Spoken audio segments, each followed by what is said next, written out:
जम्मू कश्मीर के पहलगांव में एक बड़ा आतंकी हमला हुआ है जिसमें 26 लोगों ने अपनी जान गंवा दी है। बात यह है कि वो लोग वहां पर घूमने के लिए आए थे और अचानक से ही 4-5 आतंकी उनके ऊपर ताबड़तोड़ गोलीबारी करने लगे।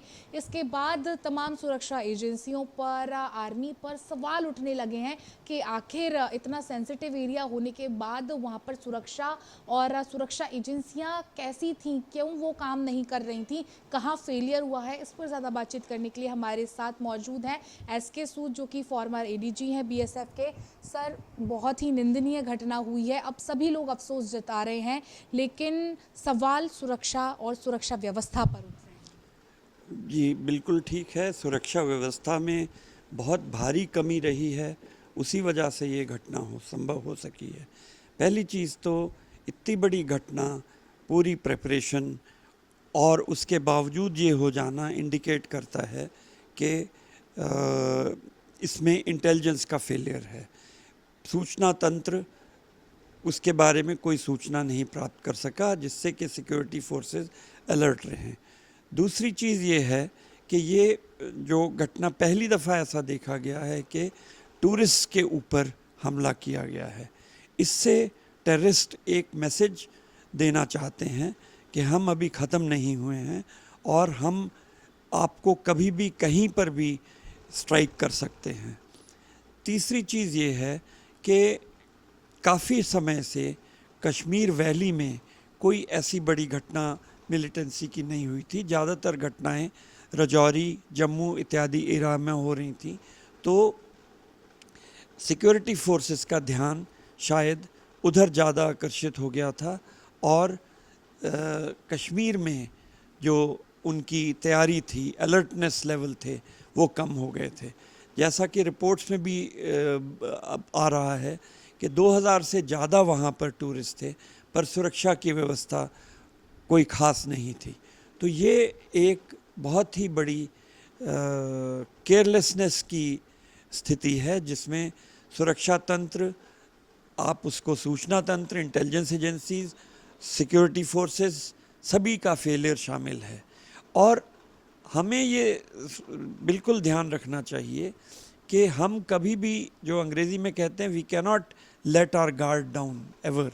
ऐसी स्थिति में जहाँ पर 40-45 सालों से मिलिटेंसी चल रही है, वहाँ पर एक 370 हट जाए या कुछ मिलिटेंट्स मर जाएं, उससे मिलिटेंसी ख़त्म हो जाएगी, ऐसा होना संभव नहीं है। सिक्योरिटी फोर्सेस को हमेशा अलर्ट रहना जरूरी है। बात करी जाए तो टीआरएफ द रेजिस्टेंट, जो कि लश्कर ए तैयबा का ही एक संगठन है, उसने कहा है कि हम जिम्मेदारी लेते हैं, हम नहीं करवाया है। तो वहीं बात अगर की जाए कि सुरक्षा एजेंसी, क्योंकि ऐसे में प्रधानमंत्री नरेंद्र मोदी खुद सऊदी के दौरे पर थे, अमेरिका के वाइस प्रेसिडेंट इंडिया में आए हुए हैं, इस तरह का हमला किस तरह की साजिश को दर्शाता है? जी, तो अमेरिका का वाइस प्रेसिडेंट के दौरे के दौरान ये घटना एक सिग्निफिकेंस शो करता है। ये शो करता है और ये एक मैसेज अमेरिका को भी कन्वे करता है कि भारत में स्थिति सामान्य नहीं है। तो इसको जैसा आपने कहा कि वाइस प्रेसिडेंट की विज़िट के साथ कोऑर्डिनेट किया गया है और ये एक बड़ी साजिश है। और इतनी बड़ी साजिश होने का अंदाज़ा सूचना तंत्र को ज़रूरी था, इंटेलिजेंस एजेंसीज़ को ज़रूर पता रखना चाहिए। वो उनको दोबारा अपने सोर्सेज को एक्टिवेट करना पड़ेगा। कॉम्प्लेसेंस होने के लिए कोई स्कोप नहीं है। सर, बात ये भी है कि अगर बात कश्मीर की बात करें, कश्मीर वैली की बात करें, पीओके एरियाज़ की बात करें, सबसे ज़्यादा हाई अलर्ट पर रहता है। सिक्योरिटी सबसे ज़्यादा वहाँ पर डिप्लॉयड रहती है। Armed forces special power act वहाँ पर है, यानी कि आपको किसी की भी रजामंदी या इजाज़त की ज़रूरत नहीं है। अगर आपको कहीं कुछ ऐसा लगता है, आप रखिए उसको, पूछताछ के लिए रख सकते हो, उसको मार भी सकते हो, कोई आर्मी से पूछने वाला नहीं है। उसके बाद इतनी बड़ी सुरक्षा में चूक, सर, लोगों के मन में सवाल हैं। जिन अब लोग अफसोस कर रहे हैं, सरकार अफसोस बना रही है कि हम छोड़ेंगे नहीं, लेकिन जिन लोगों ने अपनों को खो दिया, आखिर उनसे पूछिए, वो घूमने गए थे, उनका क्या कसूर था? इसकी जिम्मेदारी आखिर कौन लेगा? जी, एक करेक्शन कर दूं, arm forces special power act का ये मतलब नहीं कि हम किसी को भी मार सकते हैं। हम सर्च कर सकते हैं और हमें उसके तहत प्रोटेक्शन इन्वॉल्व है, मिलती है सरकार से कि सरकार के इजाज़त के बिना कोई इंक्वायरी हमारे एक्शन के खिलाफ नहीं हो सकती है, ये आवश्यक है। पर हम किसी को मार दें ऐसा हमें arm forces special power act allow नहीं करता। मैंने पहले भी कहा, सिक्योरिटी का बहुत बड़ा लैप्स है। हम सारे सिक्योरिटी फोर्सेस कॉम्प्लेसेंट हो गए थे कि यहाँ पर वैली में शांति पैदा हो गई है, और ऐसा ही मैसेज भी कन्वे किया गया कि अब 370 हट गई है, नोटबंदी हो गई है, लोग मिलिटेंसी काबू में आ गई है। पर ऐसी स्थिति हमेशा के लिए संभव नहीं है।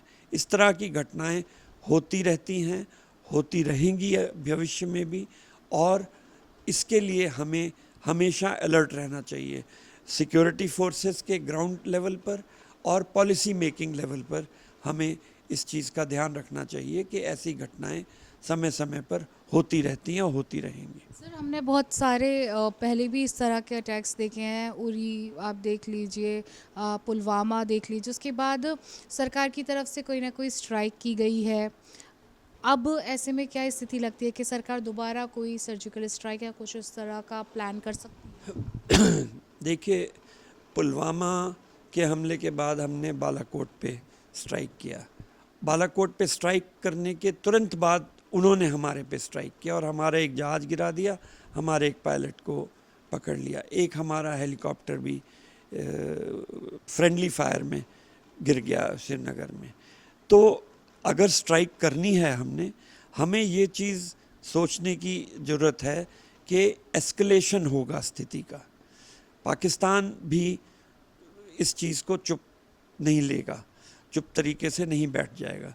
तो एस्केलेशन होगा, किस लेवल तक हम एस्केलेशन कंट्रोल कर सकेंगे। हम दोनों न्यूक्लियर पावर्स हैं, अगर पूर्ण तरह से युद्ध शुरू हो जाएगा तो कहाँ पर जाकर ख़त्म होगा, वो चीज़ें हमारे पॉलिसी प्लानर्स सबको सोचने की आवश्यकता है। और दूसरी चीज़ इकॉनमी पर उसका, अगर हम इसको रिटेलिएट करते हैं और वो रिटेलिएट करते हैं तो उसका हमारे देश की इकॉनमी पे क्या असर होगा। जो हम सोच रहे हैं कि हम दुनिया की चौथी बड़ी इकॉनमी या तीसरी बड़ी इकॉनमी हो जाएंगे, तो उसके ऊपर कितना सेटबैक पड़ेगा। हमारे जो रिसोर्सेज जो डिप्लॉय होंगे अगर ये बड़े युद्ध में तब्दील हो जाता है तो वो क्या, उसका क्या असर पड़ेगा। ये सब चीज़ें हमें सोचने की आवश्यकता है, बहुत सोच समझकर इसके ऊपर कार्रवाई करनी चाहिए। हमने एक बार हमला करके देख लिया है और उन्होंने रिटेलिएट किया है। अगर बात टूरिज्म की हम करें, वहाँ के लोगों के कई वीडियोस भी सामने आ रहे हैं जिसमें वो लोग बोल रहे हैं कि ये उन टूरिस्ट पर हमला नहीं है, ये हमारी रोजी रोटी पर हमला है।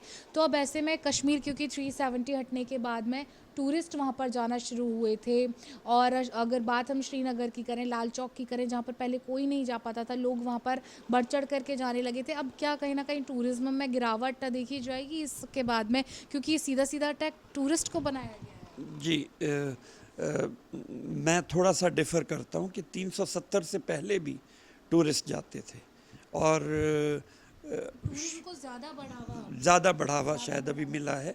अमरनाथ यात्रा हमेशा से होती रही है, टूरिस्ट हमेशा जाते हैं, वो शायद कम। सर, अमरनाथ यात्रा भी शुरू होने को है, ठीक है, रास्ते क्लियर किए जा रहे हैं। वैसे में अमरनाथ यात्रा भी एक हाई अलर्ट मोड पर हम कहेंगे कि है, वहाँ पर भी सिक्योरिटी थ्रेट है। तो एक कारण ये भी है मिलिटेंट्स का ये समय चुनने का, क्योंकि 1 महीने के बाद वो पूरा इलाका पहलगाम जो कि बेस कैंप्स हैं जहाँ पर अमरनाथ यात्रा के लिए, वो पूरा सिक्योरिटी फोर्सेस से भरा होगा। तो उस समय वो मिलिटेंट वहाँ पर कार्रवाई नहीं कर सकते। तो शायद ये समय था, उन्होंने ये सब चीज़ों को फैक्टर इन करके किया गया। टूरिज़्म पे मेरे विचार में ज़रूर असर पड़ेगा और इससे कश्मीर की इकॉनमी पर भी भारी असर पड़ेगा। जो अब धीरे धीरे रेल पर आने लगी थी, उसके ऊपर नेगेटिव इम्पैक्ट ज़रूर पड़ेगा इस पर। यह बातचीत करते हुए बीएसएफ के फॉर्मर एडीजी ने बताया कि कहीं ना कहीं सुरक्षा एजेंसियों की ये बड़ी चूक है कि उन्होंने ध्यान नहीं दिया, क्योंकि कुछ ऐसे स्पेसिफिक एरियाज़ हैं जम्मू कश्मीर में जिन पर सिक्योरिटी फोर्सेस के ज़्यादा ध्यान होता है, और ऐसे में पहलगाम जहाँ पर टूरिस्ट आए थे वहाँ पर सिक्योरिटी फोर्सेस का ज़्यादा ध्यान नहीं था। इसी वजह से इस इतनी बड़ी घटना को अंजाम मिल पाया है। कैमरामैन दीपक के साथ समीक्षा चौधरी, हिंदी खबर, दिल्ली।